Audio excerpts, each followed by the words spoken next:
Hello, folks. Welcome back. This is Chris in Central Pennsylvania.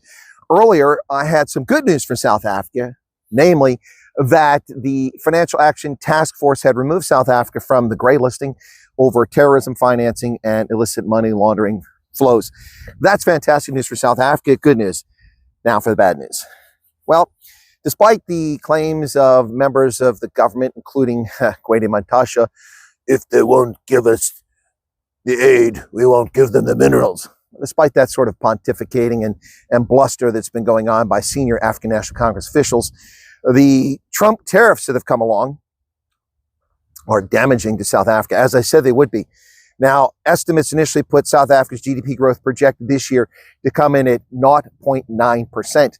I told you that it's likely to see about 0.4, maybe 0.5% of the economy's growth wiped out by the tariffs. The South African Reserve Bank has come out with stats today, and the numbers were apparently revised upwards for growth this year to about 1.2%. And I can't help but wonder if that's just being rosy to try to, weaken the impact of what's actually happened here. South African Reserve Bank reports today that South Africa's economy has already taken a 0.4% hit for this year. And the economy's lost 40,000 jobs because the reciprocal tariffs imposed by the United States on South Africa for its quotas, its tariffs, and its bans on our imports that only took place in mid-August.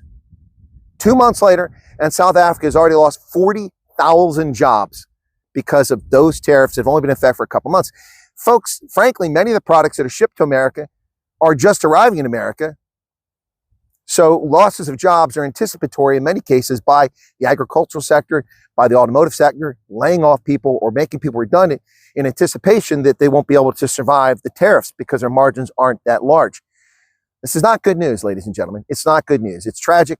And for the bloviating, pontificating, gas bag preening politicians who told you that this is not a big deal, it is. South Africa's most important trading partner is the United States. Its second largest trading partner is the United States behind China. But the United States buys finished products where you get the entire beneficiation of the value chain. From raw materials to finished product, you get all that value in South Africa. Whereas most of what you send to China is raw materials like coal, iron ore, things like that. So the economists and the politicians who told you the impact of Trump tariffs would be minimal are full of it. The South African Reserve Bank reports it already.